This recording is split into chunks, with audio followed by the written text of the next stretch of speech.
नमस्कार विद्यार्थियों, श्री महावीर शिक्षण संस्थान की ऑनलाइन क्लासों में मैं आर के मनोहर आप सभी का हार्दिक स्वागत करता हूं, अभिनंदन करता हूं। प्यारे विद्यार्थियों, हिंदी साहित्य के व्याकरण में हम पढ़ रहे थे काव्य दोष। काव्य दोष के भेद विद्यार्थियों मैंने आपको 4 प्रकार के बताए थे, जिसमें शब्द दोष, अर्थ दोष, वाक्य दोष और रस दोष। तो प्यारे विद्यार्थियों, हमारा जो है शब्द दोष जो है पूरा हो चुका है। आज हम बात करेंगे वाक्य दोष के बारे में। किसके बारे में?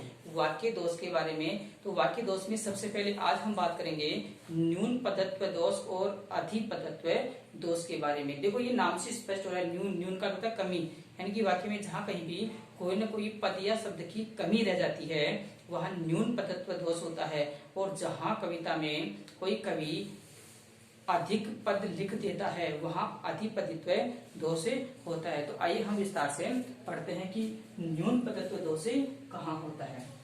तो प्यारे विद्यार्थियों, हम पढ़ रहे हैं काव्य दोष के बारे में, और काव्य दोष के बारे में एक दोष हमारा कंप्लीट हो चुका है, अर्थ दोष। और आज हम बात करेंगे कि शब्द दोष जो है हमारा पूरा हो चुका है। आज हम बात करेंगे वाक्य दोष। कौन से दोष की? वाक्य दोष की। यानी कि देखो, ये नाम से स्पष्ट हो रहा है, वाक्य में कहीं ना कहीं कोई ना कोई कमी पाई जाएगी, कोई ना कोई दोष पाया जाएगा, वहां वाक्य दोष होगा। तो देखो, वाक्य दोष कहाँ होता है? जहां किसी वाक्य या वाक्यांश की रचना दोषपूर्ण होती है। दोषपूर्ण यानी कि जहां कहीं ना कहीं कोई ना कोई कमी पाई जाती है, तो वहां वाक्य दोष होता है। वहां कौन सा दोष होता है? वाक्य दोष होता है, या माना जाता है। वाक्य दोष निम्नलिखित है। देखो कौन कौन से हैं वाक्य दोष में। पहला दोष है हमारा न्यून पदत्व दोष। न्यून पदत्व दोष। न्यून का मतलब होता है कमी। न्यून का मतलब क्या होता है? कमी। ये अल्प या थोड़ा। पदत्व यानी पदे। पदत्व का क्या होता है? पद या शब्द। अर्थात कहने का मतलब यह है कि वाक्य में कहीं ना कहीं कोई ना कोई पद या शब्द की कमी रह जाती है, वहां न्यून पदत्व दोष माना जाता है। देखो, यहाँ पर न्यून पदत्व का अर्थ क्या बताया गया है? न्यून पदत्व का अर्थ है पद या शब्द की कमी होना। पद या शब्द की कमी होना। पद कह दो चाहे शब्द कह दो, एक ही बात है। तो न्यून पदत्व दोष का अर्थ मैंने आपको बताया कि पद या शब्द की कमी होना। पद या शब्द की कमी होना। वाक्य में जहां कहीं भी हम यूं कहें कि काव्य में जहां कहीं भी कोई ना कोई किसी न किसी पद या शब्द की कमी होती है, वह न्यून पदत्व दोष होता है। परिभाषा की अगर हम बात करें तो जहां वाक्य की रचना में किसी शब्द की कमी रह जाती है, किसकी कमी रह जाती है? किसी शब्द की कमी रह जाती है, वहां न्यून पदत्व दोष होता है। कौन सा दोष होता है प्यारे विद्यार्थियों? न्यून पदत्व दोष होता है। और इसमें अर्थ निकालने के लिए, इसमें काव्य की पंक्तियों का अर्थ निकालने के लिए या अर्थ जानने के लिए पाठक को कुछ शब्द अपनी ओर से जोड़ने पड़ते हैं। कुछ शब्द अपनी ओर से मिलाने पड़ते हैं, जोड़ने पड़ते हैं, तो उस पद का या हम यूं कहें उस काव्य की पंक्ति का अर्थ सही ढंग से समझ में आ सकता है। तो देखो, हम एक उदाहरण के माध्यम से समझते हैं। उदाहरण यहाँ पर दिया गया है, पानी पावक पवन प्रभु जो ऐसा दूं त्यों साधु। पानी पावक पवन प्रभु जो ऐसा दूं त्यों साधु। देखो, पानी हम सब जानती हैं, पानी जल। पावक, ये पावक का अर्थ आग है। पावक आग का पर्यायवाची है। पवन हवा का पर्यायवाची है। प्रभु ईश्वर के लिए आया है। ऐसा दुष्ट लोगों के लिए या असज्जन लोगों के लिए आया है। और साधु जो शब्द है वह सज्जन लोगों के लिए आया है। तो देखो, यहाँ पर ये पंक्ति देखो क्या कहना चाहती हैं। इन पंक्तियों का अर्थ देखो क्या है? पानी अग्नि वायु तथा ईश्वर सज्जन तथा दुर्जन सभी के प्रति समानता का व्यवहार करते हैं। सभी के प्रति किसका व्यवहार करते हैं? समानता का व्यवहार करते हैं, समता का व्यवहार करते हैं, अर्थात सबके साथ अच्छा व्यवहार करते हैं। पानी, अग्नि, पवन यानी हवा, और भगवान न तो किसी साधु के साथ और न किसी असाधु के साथ। असाधु शब्द है यहाँ पर दुर्जन व्यक्ति के लिए। कहने का मतलब यह है कि पानी, आग, हवा और भगवान ये न तो किसी सज्जन को जानते और न किसी दुर्जन को जानते हैं। जब ये व्यवहार करते हैं तो सबके साथ समानता का व्यवहार करते हैं। इसमें असाधु तथा साधु के आगे प्रति या साथ जैसा शब्द अर्थ समझने के लिए आवश्यक हैं। देखो यहाँ पर एक शब्द आता, कौन सा शब्द आता, या तो प्रति आता या फिर साथ आता, लेकिन यहाँ पर एक पद की कमी है। यहाँ पर क्या है, एक पद की कमी है। और इस अर्थ को समझने के लिए, इस अर्थ को समझने के लिए हमें यहाँ पर प्रति या साथ शब्द जोड़ना पड़ रहा है। अतः यहाँ पर न्यून पदत्व दोष है। कौन सा दोष है, न्यून पदत्व दोष है। प्यारे विद्यार्थियों, पानी से तात्पर्य है कि जैसे मान लो कि कोई बाढ़ आती है, कोई बाढ़ आती है, तो ये जो पानी है न तो किसी गरीब को देखता है, न किसी अमीर को देखता है, न किसी सज्जन को देखता है, न किसी दुर्जन को देखता है, अर्थात पानी की चपेट में कोई भी आ सकता है।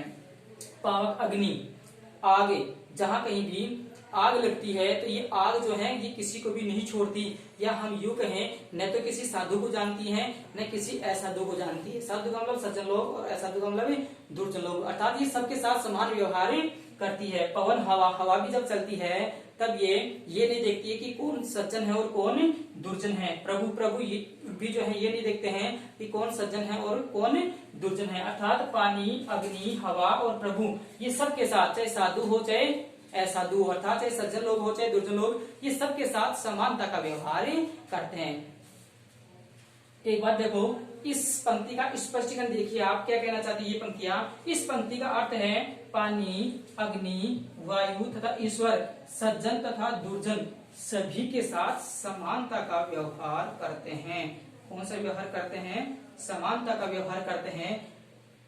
इसमें असाधु तथा साधु के आगे प्रति या साथ जैसा शब्द अर्थ समझने के लिए आवश्यक है।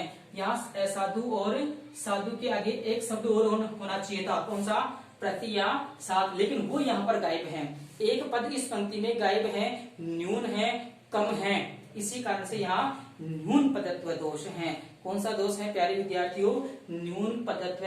न्यून का अर्थ होता है कमी, न्यून का अर्थ क्या होता है, कमी, और पदत्व यानी पद, अर्थात पद की या शब्द की कमी होती है। देखो मैंने आपको ऊपरी पर बताया कि पद या शब्द की कमी होना, काव्य की पंक्ति में जहां कहीं भी किसी पद या शब्द की कमी होती है या कोई शब्द कम होता है वहां न्यून पदत्व दोष माना जाता है। कौन सा दोष माना जाता है प्यारे विद्यार्थियों, न्यून पदत्व दोष माना जाता है। इसी बात को, इसी न्यून पदत्व दोष को हम एक दूसरी उदाहरण के माध्यम से समझते हैं। तो देखो दूसरा उदाहरण हमारा क्या है, कृपा दृष्टि हो जाए तो बन जाए सब काम, कृपा दृष्टि हो जाए तो बन जाए सब काम। अब देखो यहाँ पर एक शब्द गायब है, यहाँ पर शुरू में कृपा शब्द से पहले एक शब्द आता है, एक पद आता है जिसका नाम है आपकी। अगर ये वाक्य ऐसा होता, ये पंक्ति ऐसी होती, आपकी कृपा दृष्टि हो जाए तो बन जाए सब काम, इसलिए यहाँ पर न्यून पदत्व दोष है, इसमें एक पद गायब है, कम है। देखो स्पष्टीकरण देखो, इसमें कृपा दृष्टि से पूर्व आपकी, ये देखो ये रहा, इसमें कृपा दृष्टि से पूर्व आपकी पद का अभाव है, इसमें एक पद गायब है, इसमें एक पद कम है, अभाव का अर्थ होता है कमी, अतः यहाँ न्यून पदत्व दोष है। कौन सा दोष है, न्यून पदत्व दोष है। प्यारे विद्यार्थियों, एक बार फिर से मैं आपको बता देना चाहता हूँ, न्यून पदत्व दोष का शाब्दिक अर्थ होता है पद या शब्द की कमी होना, पद या शब्द की कमी होना। जहां वाक्य की रचना में किसी शब्द की कमी रह जाती है, किसी शब्द या किसी पद की कमी रह जाती है, वहां न्यून पदत्व दोष माना जाता है। और इसमें अर्थ निकालने के लिए पाठक अपनी ओर से कुछ एक शब्दों को जोड़ता है, कुछ एक शब्दों को मिलाता है, तब जाकर के अर्थ सही ढंग से समझ में आता है या अर्थ सही ढंग से हम ग्रहण कर सकते हैं। कहने का मतलब यह है कि काव्य की पंक्ति में जहाँ कहीं भी किसी पद या शब्द की कमी होती है वहां न्यून पदत्व दोष होता है।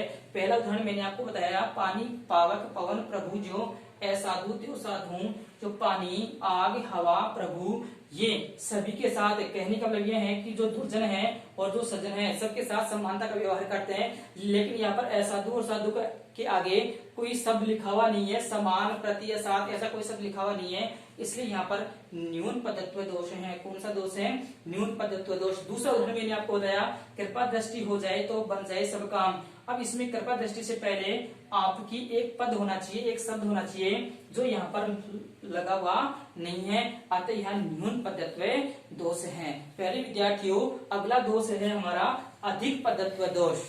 अगला दोष कौन सा है, अधिक पदत्व दोष। प्यारे विद्यार्थियों, नाम से ही स्पष्ट हो रहा है, यहाँ पर तो है न्यून, न्यून का अर्थ होता है कमी, और यहाँ पर है अधिक, अर्थात काव्य की पंक्ति में जहाँ कहीं भी कोई ना कोई पद जो है अधिक आ जाए, कोई ना कोई पद अधिक आ जाए, या एक से अधिक पद हो, या कहने का मतलब यह है कि जो पद हमें अर्थ दे रहा हो वह 2 बार लिखा गया हो।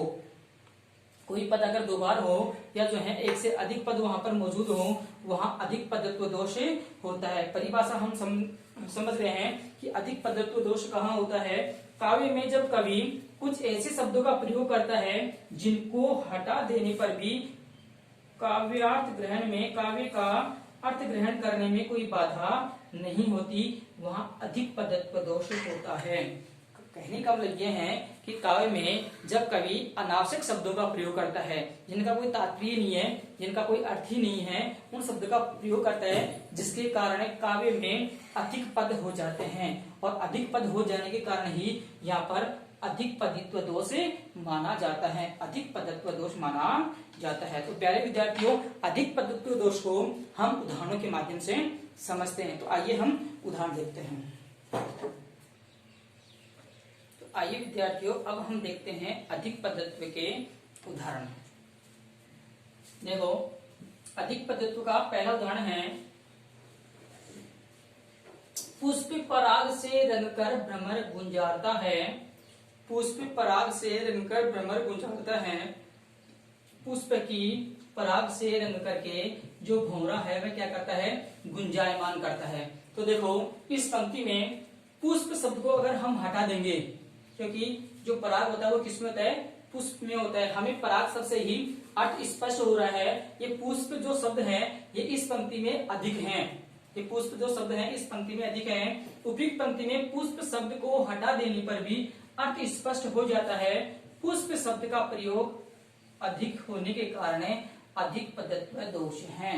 पुष्प शब्द का प्रयोग अधिक होने के कारण यहाँ पर अधिक पदत्व दोष है। तो प्यारे विद्यार्थियों, ये आपके अच्छे से समझ में आ गया होगा। यहाँ पर पुष्प के बाद में पराग है, पुष्प के बाद में क्या है, पराग है, और पराग हमें पता है कि पुष्प के अंदर ही होता है, इसलिए यहाँ पर पुष्प अर्थ का कोई मतलब, कोई तात्पर्य नहीं है।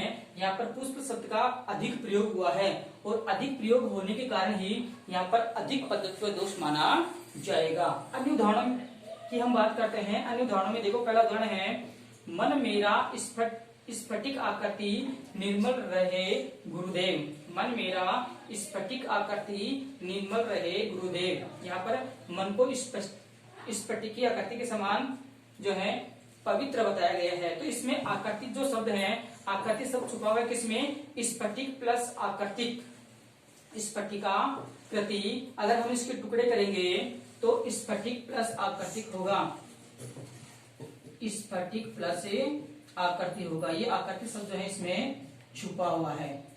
तो यहाँ पर इसमें आकृति शब्द का प्रयोग अधिक पदत्व दोष है। इसमें आकृति शब्द का कोई तात्पर्य नहीं है, इसमें आकृति शब्द का कोई तात्पर्य नहीं है। दूसरा उदाहरण है, लपटी पुष्प पराग रजे सनी स्वेद मकरंदे। लपटी पुष्प पराग रजे सनी स्वेद मकरंदे। इसमें पुष्प एवं रज का प्रयोग व्यर्थ है, क्योंकि हमें पता है ऊपर वाले उदाहरण में हमने देखा है कि जो पराग होता है वो किसके अंदर होता है, पुष्प में ही होता है।